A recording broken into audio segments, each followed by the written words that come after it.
Good afternoon, everyone, or good afternoon for Eastern Standard Time. Hope everyone was able to grab a bite to eat. My name is Corinne Lorenzini. I am your Zoom host for this session. You have entered the session Best Practices for Implementing Social and Emotional Learning into the curriculum. And so we'll get started here. If you have any technical issues or have questions about the conference in general, you are free to privately chat me. Otherwise, please utilize the chat box for questions for our presenter. I'm going to hand it off to our presenter, Miss Andrea. Hi, everyone. I'm Andrea. Some of you know me, probably most of you don't. I'm a fairly new instructor at the Excel Center at Decatur. I'm going to go ahead and share my screen. I'm going to be utilizing PowerPoint for the majority of my presentation. Okay, so today we're talking about best practices for implementation of social and emotional learning into the curriculum, which sounds really fancy, but really I'm just talking about things that I've found that have worked with non-traditional adult students in my experience working with them for other schools. Like I said, I kind of just came here in March, 1 week before we were all in quarantine. So again, my name is Andrea Haltom, and I'm at the Decatur Excel Center. I've taught English 1 and English 2, and I've been teaching English 111 for Ivy Tech as an adjunct professor for a couple of years now, and I'm prepared to do it dual credit starting this term at the Decatur location. I also am preparing to teach Hospitality 101, 102, and 105, so that will be super exciting. So about me, my associate's is in baking and pastry arts, hence the Hospitality 101 through 105. My bachelor's was in nutrition science, and what I found in getting my bachelor's was that I was really good at writing papers and that I really wanted to teach people. So I turned that into a master's in higher education because I knew I wanted to work with adults, and got a graduate certificate in composition studies so that I could teach English. And then now, because it was so close, I just went ahead and got the Doctor of Education in Curriculum and Instruction, which I'm finishing right now. And the topic of my doctoral capstone project is social and emotional learning in humanities courses in adult education. So personally about me, I have 2 children who are being exceptionally good today, so I decided to do this from home. Callie is 8 and Charlie is 4, and I enjoy reading, writing, sewing, crocheting, obviously baking, and music. All right, so continuing the discussion about me a little bit before I get into the topic. I don't think that I would be doing the work that I do if it wasn't for my family's very strong love of Mr. Rogers. And Mr. Rogers has been known as the oracle of social and emotional learning. And if you're not familiar with Mr. Rogers, I think most of us are, but if you're not, he started his program in 1962, and his goal was to teach children how to recognize and regulate their emotions. His mission still continues today with the animated series Daniel Tiger's Neighborhood, which if you have very small children, I definitely advise putting on for your little ones, but you will end up singing the songs. But I really love Mr. Rogers' quotes. I think he's a highly quotable person. And I actually have a book of his quotes. And in my English 111 class, I selected 16 different quotes and I numbered them per, what we were working on, what we were dealing with that week. And I would put a new quote up on the board every single week in our meetings. So the 2 I've picked for today. One is just my all-time favorite quote that I use for everything. And the other, I think, really describes what we do. So the first is, anything that we can do to help foster the intellect and spirit and emotional growth of our fellow human beings, that is our job. Those of us who have this particular vision must continue against all odds. Life is for service. So I think that that embodies what we do here at the Excel Center. From the people I've gotten to know and who I've been working with, it seems like our mission collectively is to foster not only intellect, not only someone's academic abilities, but also their spirit and their emotional growth to make them into more productive and positive human beings. And I think that that really is all of our mission. And I do think we must continue against all odds. And then lastly, my favorite quote, just because I want to throw this in here, it's my all-time favorite, is there are 3 ways to ultimate success. The first way is to be kind, the second way is to be kind, and the third way is to be kind.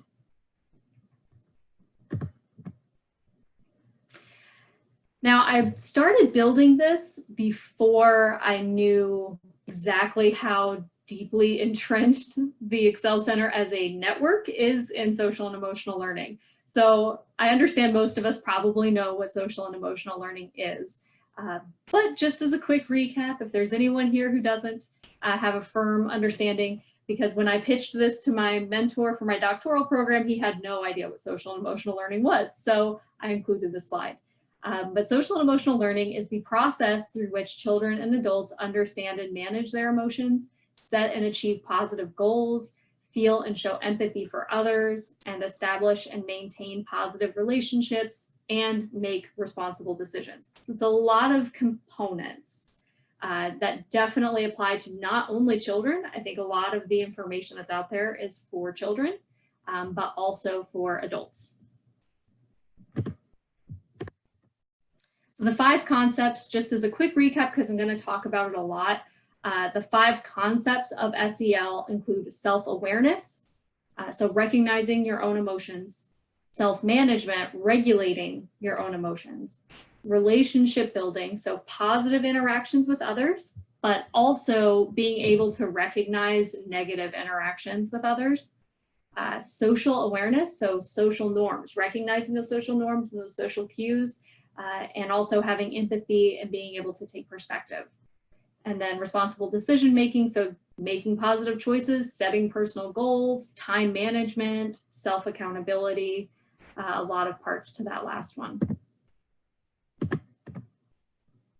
So something that's different at the Excel Center that I found very different from the institutions I've worked at before. So I've worked for another adult high school program. I've also worked for Ivy Tech, as I said, which I still currently am an adjunct there. And I've also worked for other universities and colleges. And something that's very different from all the other adult learning institutions I've worked for with the Excel Center is that we have behavioral expectations for our students to qualify them as quality graduates.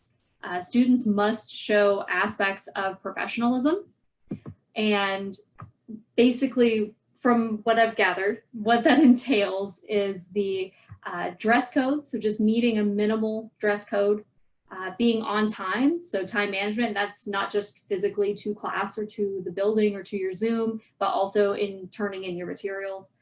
Being present, so not just physically being there and not being absent, but also being present in the class and participating. Being respectful of themselves as well as others.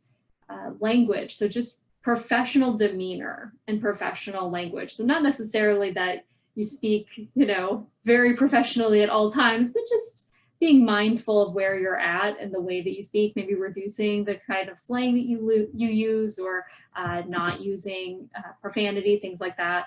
And then accountability, so taking responsibility for their own actions and responsible decision making. So our graduates should be able to make positive choices, set goals for themselves, and be able to hold themselves accountable.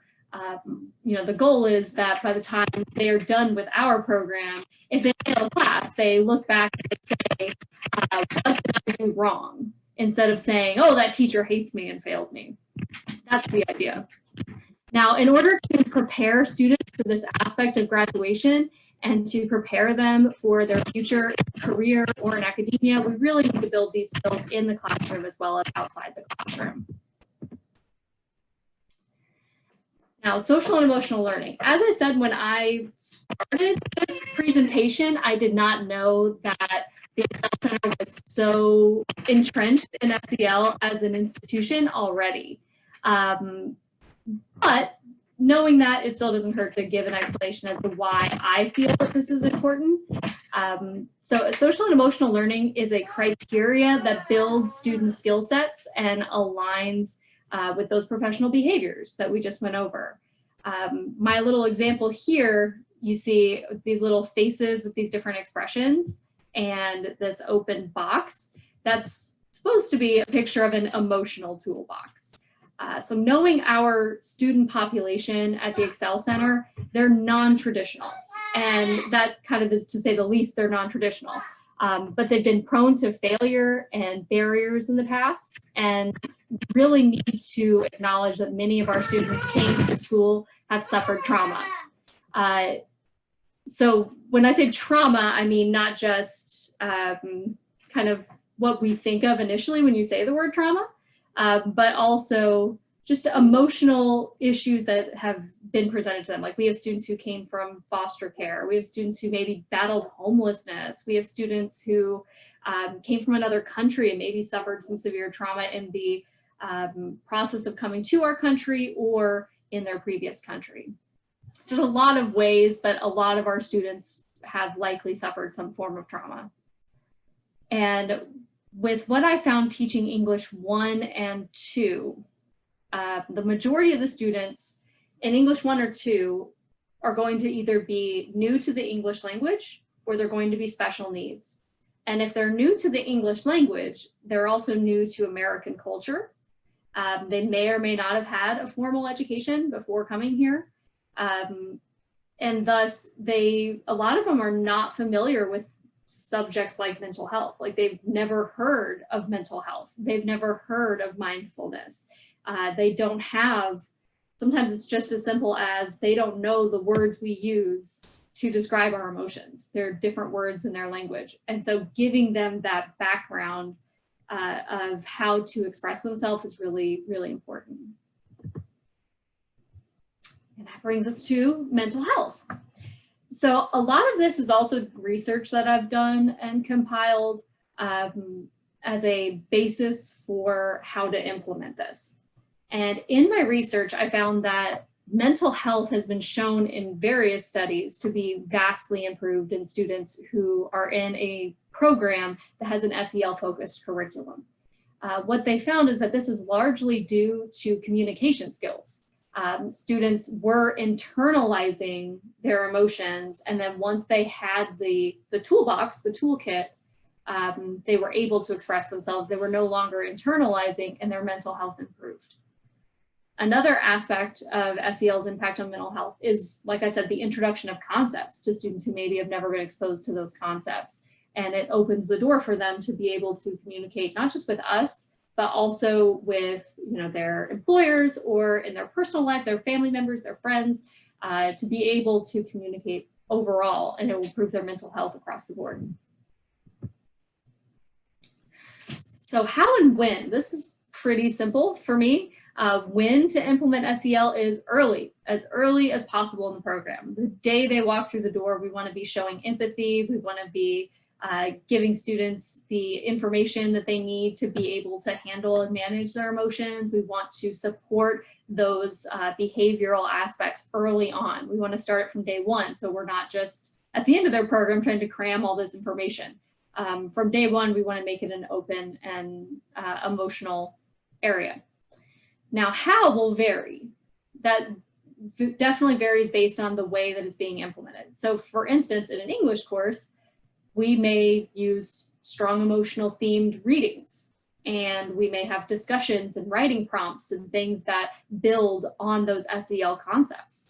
Whereas a math course, it's going to be a little bit different how they implement that. It may be focusing more on group work and having more in-class discussions, or integrating relaxation and mindfulness practices in the math course. Whereas if we were looking at coaching, that may be a totally different approach. Since it's not instructional, they're not sitting with them necessarily every day. It's just a matter of how do we approach students in a stressful period of time. Now, my focus today is on humanities and language arts. That's my area of study. That's my area of instruction. And honestly, in the research I've done, which is my little spiel here, it's been found that SEL concepts are easily applied to secondary English courses because the content itself does not need to be sacrificed, but can be enhanced by those SEL concepts. So for instance, if we're looking at like English 111, and English 111 has these 4 or 5 core projects that have to be completed to complete the course. And you don't have to sacrifice those core projects like a rhetorical analysis or textual analysis or timed write. You don't have to sacrifice those. You just integrate social and emotional learning into those concepts without losing the actual core. Another study that I read found that language arts programs across the country in general were in need of reform, and that more and more studies were showing that social and emotional learning was important for older students, for secondary and adult students. So we can definitely see the benefit of combining these two practices. So combining the reform that needs to happen with that integration of social and emotional learning. Now, social and emotional learning with English language learners, or ELLs. ELLs are a large portion of the low-level English 1 and 2 population, just because most students who have been through the English language arts in the States have those credits already. So this is for students who do not have credits up to the 8th grade level. So with that, studies have shown that there have been long-term improvements, both academically and personally or professionally, in English language learner students. So if they've been taught an infused curriculum with social and emotional learning, it has a long-term impact on them, not just academically, but also personally. Studies have found that English language learners acquire English, so they have language acquisition at a higher rate through oral practice. And this is something we know, but through oral practice specifically when it's incorporated with SEL. So what that means is that we need to figure out a way to have students practice a lot of these emotion words, not just that, but also emotional concepts, social concepts, and that social interaction is really important to the language acquisition. Now, social and emotional learner in adolescents and adults. This is our bread and butter. You know, we have either our youngest students are 18, so we have, you know, higher end adolescents, and young adults is really the core of our student body. The research that I found, basically, there's a lot you have to weed out in a social and emotional learning that's aimed at small children. I think the idea is that, oh, well, we teach them that when they're little, and then they just know that forever. Which we know from teaching these students isn't true. They come in with a lot of emotional deficits or lacking those emotional tools in their toolbox. So it's definitely important to adults as well. And when you especially look at the higher level skills like critical decision making and you know, emotional regulation, you really see that may be more important for the adolescents and adults. Now, what's important with it, we have to look at the difference between pedagogy and andragogy. And andragogy, the theory of adult learning, we look at the differences in adult brains. And adults really need to understand why they are learning these things, how this can be used, how it's important to them. They also need to feel like they have some kind of say or vote in how they're completing work. And they need to have boundaries in the classroom, and those boundaries need to be respected. So we really have to build a program that focuses on explaining to students why this is important, how they can use it in their life, giving them options in the classroom, and also respecting their boundaries, because we're talking about emotions here. You know, we definitely don't want to overstep any boundaries. Now that leads us into the social justice approach. What I have done in English 111 previously that worked really well was we were using a textbook, this would have been the 2019 year, we were using a textbook called Automating Inequality. And the concepts in that book were social concepts. One was on how automation in the social services and in food stamps and Medicaid, here in Indiana specifically, how that had created a larger inequality gap and was denying people that were eligible and denying people life-saving benefits. Then there was another example of automation in CPS in Pennsylvania that was discriminating against people, how automation had hurt and created more inequality in homelessness. So these were all social concepts. And so every time we would read a chapter So every week they would read a chapter, and every week after they read a chapter on one of these very social topics, we would come back and we would discuss kind of the social justice aspect of it.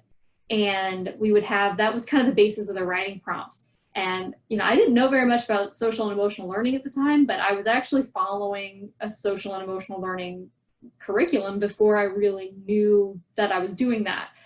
We were building empathy, and we were creating positive goals, and we were doing a lot of the things that align with social and emotional learning. And it was a very, very successful term. The majority of my students passed very highly. I had very few dropouts that term. It was a very, very successful term for me. So that really, when I came across this specific approach that very much so aligned with what I had already kind of been doing, I thought, this is great, and I need to share this with other people. So what I came across in the social justice curriculum, it applies the 5 concepts of social and emotional learning with 5 social justice competencies. Now, these are kind of higher level. So this would work really well with your English 2, 3, 4, and even English 111. Now, English 1, you might want to focus more on the next approach, because that's going to be, it would be harder to incorporate some of these themes with an English 1 where we're just kind of introducing English. This is more for students who have a pretty firm background in English and are building those skills. But the 5 competencies in social justice are interdependence, social responsibility, perspective taking, multicultural literacy, and community engagement. So to break those down a little bit more, interdependence is seeing oneself, so seeing yourself as a part of a community and understanding how collective experiences shape individual lives. So I see that more as building the educational community, building the Excel Center, building the classroom into a community, and understanding how every individual student's collective experience can build and benefit everyone in the classroom. Social responsibility, so understanding how one's actions impact others. So ethical and respectful behavior towards others, among also physical action. Perspective taking, so shifting point of view to understand and empathize with others. That is actually part of the curriculum for English 2 and the higher level Englishes, but is definitely important that we have our students shift the point of view, look at something from someone else's point of view in order to build that empathy practice. And then multicultural literacy. So this is the long, fancy definition. Appreciating and valuing similarities and differences across various cultures and backgrounds in literature and life, having an awareness to systems of power, privilege, and oppression.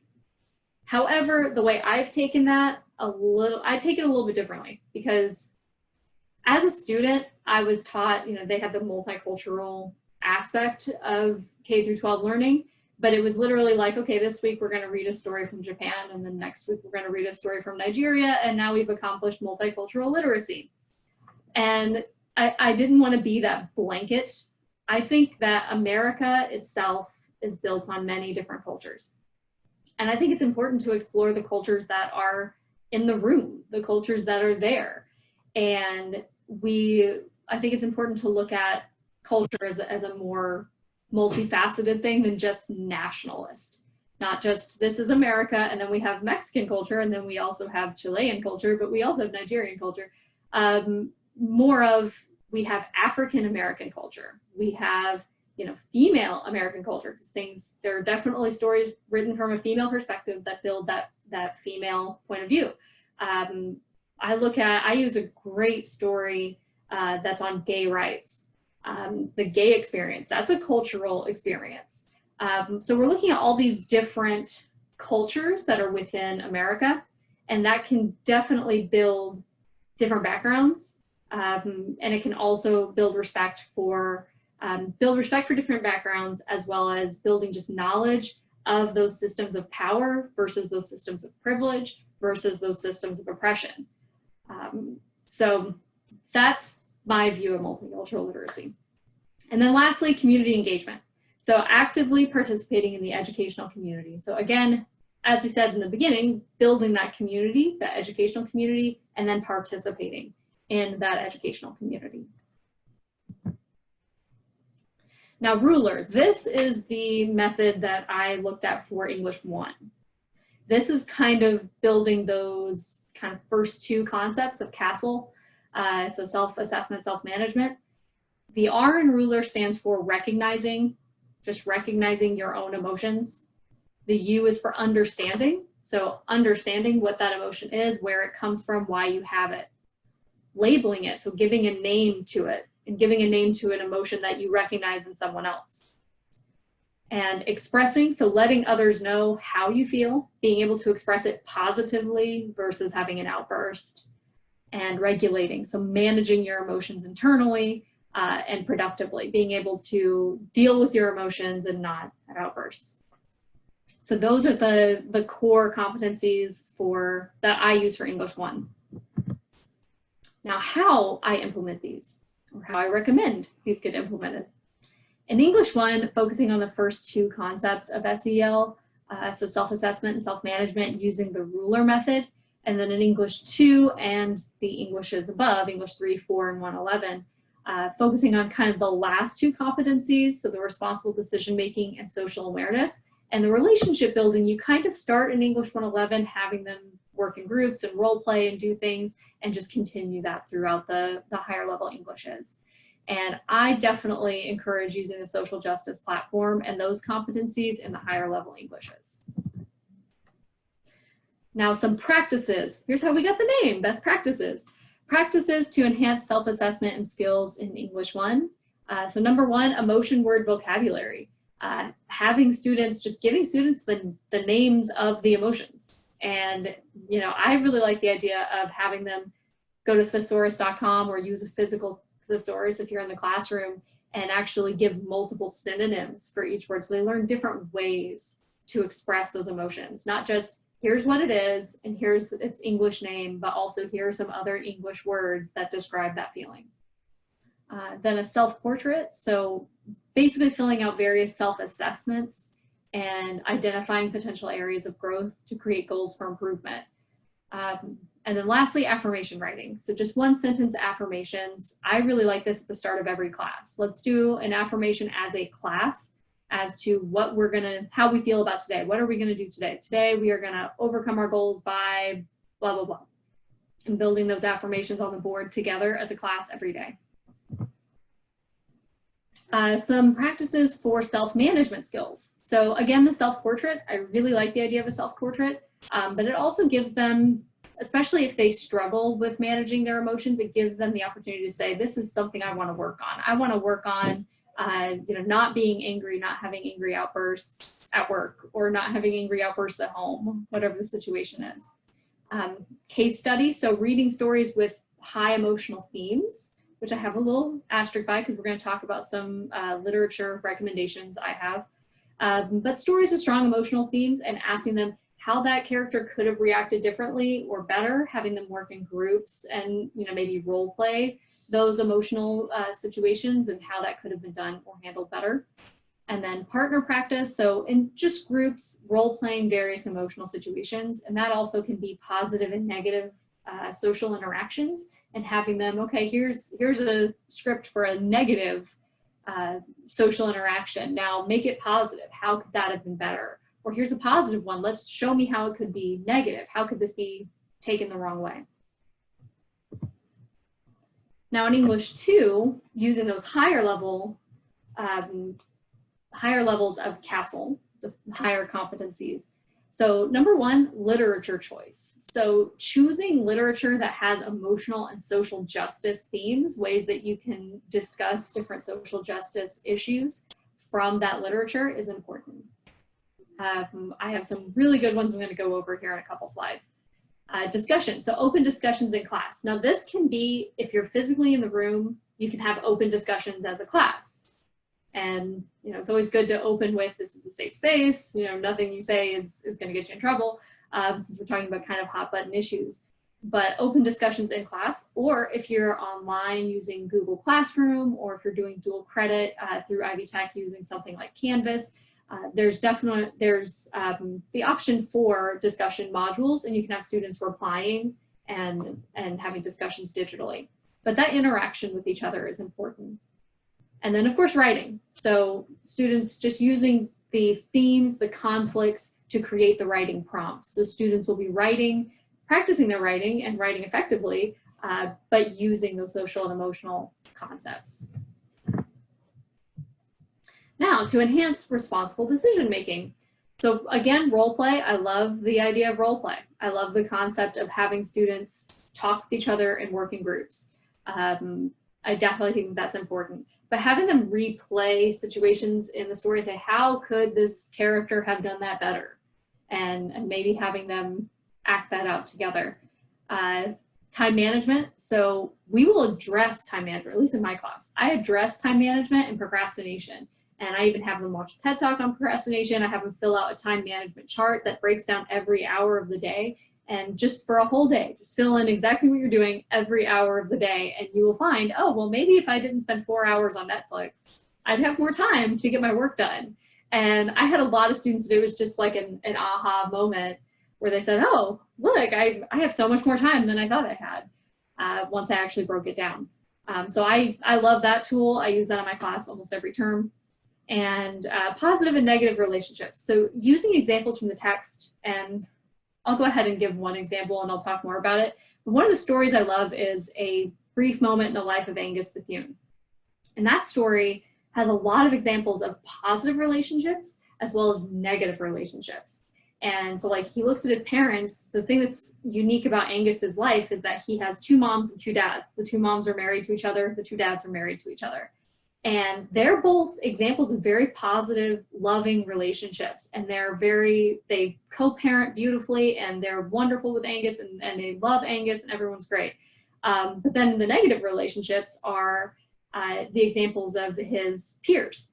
And so we can look at the negative relationship between the quarterback and the head cheerleader that, you know, he's madly in love with. Well, turns out their relationship is very, very ugly. And so there's a lot of really great examples to take from that of here's a positive relationship, here's an example of how that works, and here's a negative relationship, and here's an example of how that looks. So the suggested literatures. So English 1, I love Frog and Toad. There's a lot of really great emotional themes in the Frog and Toad stories. They're also very quick. They're usually only a couple of pages. So they're very easy to do in a 90-minute class period. Another great one is Alexander the Terrible, Awful, No Good, Very Bad Day, because Alexander has terrible emotional management skills, and you can go back and have students reenact how they would do that better. Another good one is The Very Grouchy Ladybug, which again is a quick story, but it's just his negative point of view. And when you have him shift his point of view, you can see like, oh, it's just his negative point of view. It has nothing to do with anything outside of that. Then The Giving Tree, which is about gratitude, if I can speak today, and a lot of other Shel Silverstein's that have a lot of emotional, his poems that are very quick that have a lot of emotional themes. And Where the Wild Things Are, which is emotional management again, because Max freaks out and runs away and runs to the land of the wild things. And maybe if he just managed his anger a little better, he wouldn't have run away in the first place. So there's some really good examples there. Then for English 2, for the social justice theme, Thank You Ma'am is one of my all-time favorites to use for the higher level Englishes. It's quick, it's only a couple of pages long, and it really kind of touches on the subject of juvenile justice. And so I have students read that and then read an article about, you know, should we be more lenient with juveniles, with first-time offenders, you know, and focus more on rehabilitation than punishment. And it kind of opens that discussion for juvenile justice. Like I said, A Brief Moment in the Life of Angus Bethune. His parents are gay, and this was written in 1989, and they were not legally married in the story. So gay rights is part of it. Bullying, because he's an overweight kid with gay parents, and he's bullied. And eating disorders. The girl he's in love with has an eating disorder, and he has an eating disorder as well. He overeats, and she's bulimic. So there's a lot of really emotional and social themes there that can be built off of. I also love the story 11 by Sandra Cisneros, as well as House on Mango Street, which she has a lot of excerpts from that are very quick and short. But she talks about, in 11, it's a very emotional story. It talks about emotional regulation and management, how she breaks down crying in front of the class, and she hates it. She doesn't want to be breaking down in front of the class. but also social. There's a lot of social cues and social norms discussed. Then House on Mango Street is about her experience as a new immigrant to America as a child, and her parents' experience as immigrants as well. So we also get into immigration and a little bit of race on that as well. Now, how I would apply this to English 111, and I don't specifically go into English 3 and 4 because I haven't been privy to the curriculum so much in those classes. I'm talking about the classes I know. So for English 111, how I would build on these concepts from English 1 and 2, just continue that social justice theme and giving students short rights and having them identify social justice themes in the story. I do a big thing on rhetoric in my English 111. I think rhetoric is really important, and I have students identify political rhetoric and use certain time-specific examples, you know, and having them point out how people specifically choose their words to make things happen, and the importance of choosing your words wisely. But these concepts can easily be carried over into the next course just by building that student empathy, that self-management, the responsible decision-making, and it can easily be built throughout the humanities curriculum. Now, quick little detour before I get into my literature recommendations for English 111 is my teaching philosophy. And I throw this out here just in case anyone wants to steal it or use it. Go for it. I haven't patented it, or I'm not going to copyright it. But basically my thought process in teaching English 111, which is composition, is writing, is that all writers can be good writers because writing is a skill, not a talent. And the example that I use when I do this spiel in class is that Stephen King is a brilliant writer because of his ideas. He's a skilled writer. He's a talented idea man. He is a skilled writer. He went to college for English. He was an English teacher before he wrote his first novel. He practiced writing. He built that skill. And his real talent is in his ideas. And his ability to put those ideas into words is just a skill. And anybody can build that skill because practice makes good writers. One of the big things for me, and this is, you can probably see across the board in all English, is that all writing, so all mediums, can be good writing. I give an example in my class of here's the writing process and all of its steps, right? And here's exactly how you use all 5 steps of the writing process when you're writing a text message, because a text message is still writing. And so all writing in, you know, memos, emails, text messages, it's still writing. It's all writing. And any medium that you choose can be good writing. I also firmly believe that reading makes good writing. It makes writers better writers because you cannot write without ideas, and you cannot get new ideas without reading. Also, reading good writing changes your internal dialogue. You learn new words. You speak differently within your head, and you write the way that you speak in your head. Which is why for those of us who teach ELLs and we read their writing, we're a lot of times like, oh man, that's exactly how you say that, but that is not how it should be written. So we can definitely see it. So that being in mind, my suggested literatures for English 111, I really love poems. I love showing students song lyrics and poems. I also love using a lot of different, like I said, a lot of different mediums. So I love Maya Angelou. I definitely love Langston Hughes, Margaret Atwood. There's a lot of really good social justice themes within poetry. You can find really good poems that go into themes that can be built on in writing. Now, as I said, I focus a lot on rhetoric. So my literature that I use for the rhetoric portion is a book called They Call Us Enemy by George Takei. It's a graphic novel. It was actually just published a couple of years ago.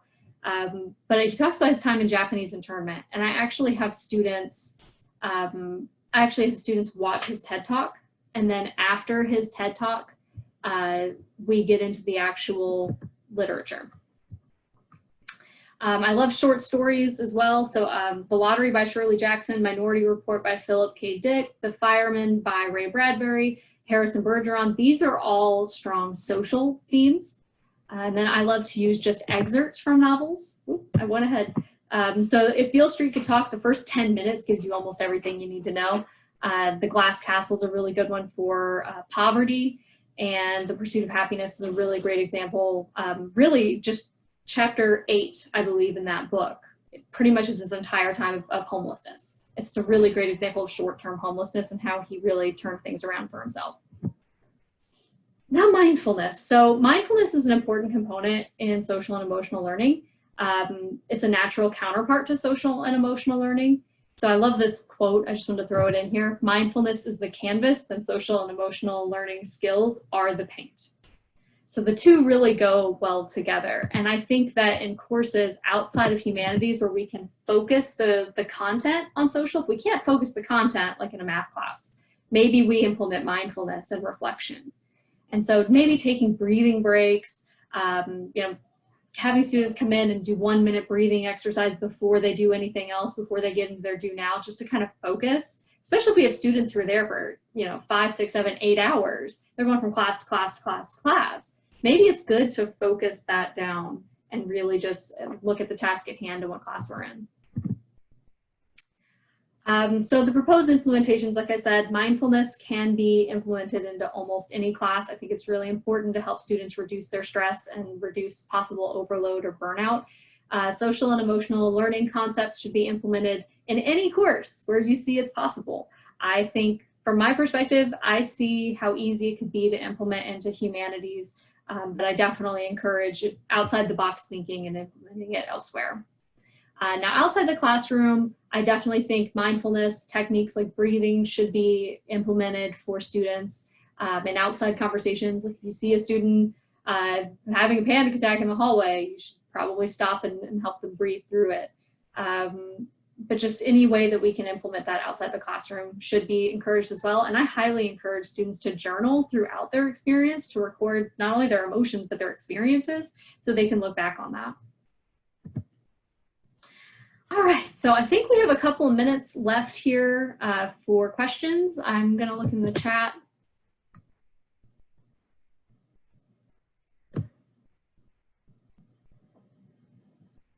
But I don't see anything. So does anyone have any questions? Feel free to unmute and ask questions.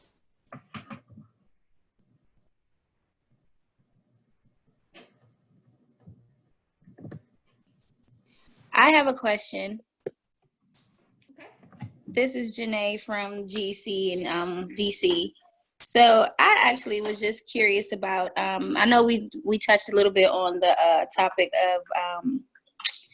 of, lately we've been doing, what is the name of it? It's, I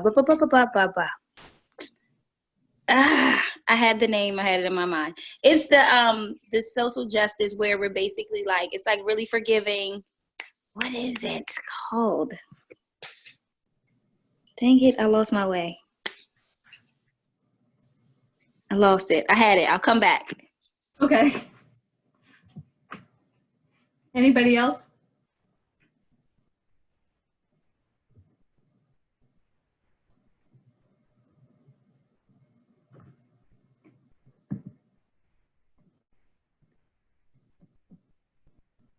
Okay.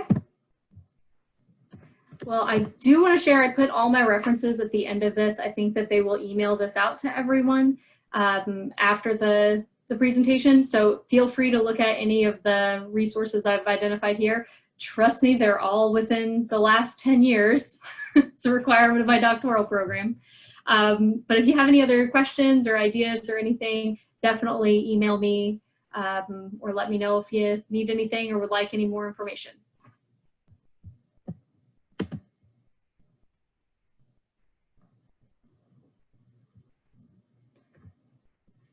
All right. Well, if that's it, if that's all I've got. So if you don't have any last minute questions or concerns, then I think we're free to log off. Thanks for listening to me ramble for 50 minutes. I'm glad I got a chance to look at some of you and meet some of you. Thank you, Andrea. For everyone, you have about 10 minutes to your next session. If you have any further questions, we can always reach out to Andrea at a later date as well.